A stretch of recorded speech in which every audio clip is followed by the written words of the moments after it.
Hey guys, in this video, I'm going to aim to teach you to master a skill as fast as possible. I'll also be introducing you to Max Hurdin, the guy who tries to master a skill every month. He documents it and he shares it with his viewers. Have you ever wanted to learn more in your life? Maybe you've wanted to take a skill that you already have to the next level? Well, like a lot of people, you might have a guitar collecting dust in your garage, or maybe you have some expired dance classes that you've been putting off. Personally, I just recently had nunchuck training expire. Having these unfulfilled plans is completely normal. In life, we get bogged down. Weeks can fly by without really anything happening, with many of our highest priorities, such as our relationships and work, taking so much of your time and energy that it can be hard to find the hours to dedicate to our hobbies or skills that we want to improve. It can be really intimidating thinking about learning a new skill, especially if you're starting from the bottom. You might hesitate to walk up to a new class because you feel out of place, or you might doubt your ability to actually become better at that skill, and this might cause you not to even start. Learning a new skill should be fun and exciting though, or maybe even worse. Perhaps the first few weeks are filled with enthusiasm, but then you realize it's going to be a really hard work and the progress isn't coming as fast as you wanted, so the disillusion sets in and it can be very demotivating. Well, my fellow YouTuber friend Max Hurdin tries to learn a new skill every single month. Time for him is always a crunch, so he has developed techniques and strategies to master a skill as fast as possible. I really enjoy these tips and I hope you do too. Hey guys, Max here. How does one learn a new skill very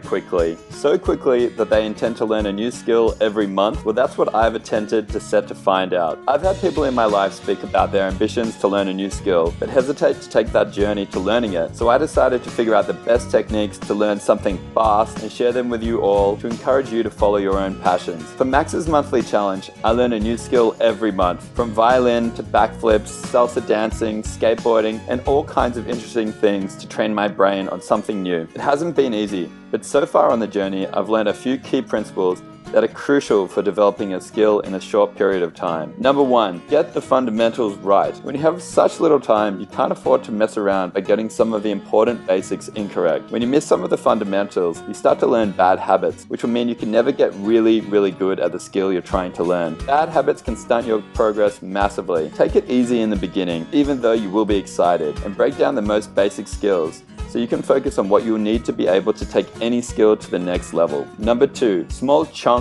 the learning. This means breaking down a big task, like juggling 5 balls, into a smaller task. Start by doing some research into the skill you want to master, keeping the specific goal you want to achieve in mind, or working to understand all of the components of that goal. List down all the components needed to learn the skill. For example, for juggling 5 balls, you need consistent direction on your throws, consistent height on your throws. You need to be able to keep a consistent rhythm. You need strong hand-eye coordination, and so on. Break that down and start juggling with 3, and then start juggling with 3 but higher throws, and then start juggling with 3 but all of the balls up in the air at once, and then start working on 4, and then start 5. Don't just start throwing 5 balls in the air and expect to be able to master the skill. This chunk approach makes learning much less intimidating because it allows you to work on and master specific skills within the major skill and build out your abilities in a tangible way. It also gives you a nice reward at each incremental improvement you achieve. Number 3, get a coach. Without a mentor or coach, you'll be guessing what your mistakes are and trying to experiment with techniques to further your skills, even though you have no idea what you're doing. Feedback is the key way you can reflect on your skill levels, movements, and actions to see where you're going wrong. A coach can help keep you accountable if switching off Netflix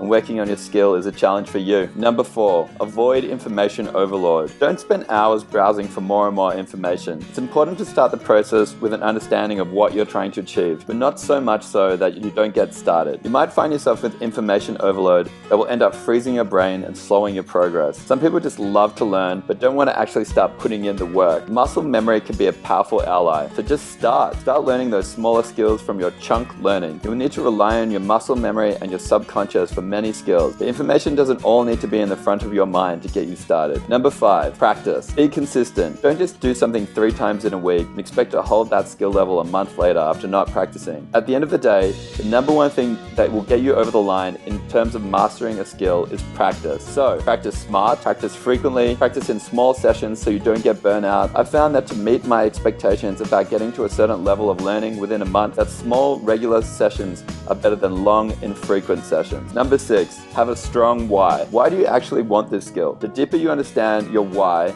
the more you can connect to your core values, then the stronger your motivation will be to achieve this goal. Your motivation will allow you to focus when you need to and handle some bigger setbacks. When I learned the violin, on the surface it may seem just like a fun skill and something that could be enjoyable to play. But if I break it down deeper, I can link that goal to me wanting to show the world how accessible it can be to learn an instrument. I know that I'm able to meditate through the process of playing an instrument, and I wanted to share that with people. And on a personal level, I want to be a Renaissance man, or a man of many skills. These desires helped me to continue to play through the pain period when I had little to no skills at the beginning of the process. Knowing your why will differentiate those that quit and those that stick through it. Number 7, the 80-20 rule. It's been loosely agreed by many chronic learners that you get 80% of the skill from doing 20% of the work. Focus on this in your process and know that you're going to be able to develop a decent level of skill by committing to the first 20% of the process. So give it a go. For example, when I did my first backflip, my body remembered it, and the second and third tries were much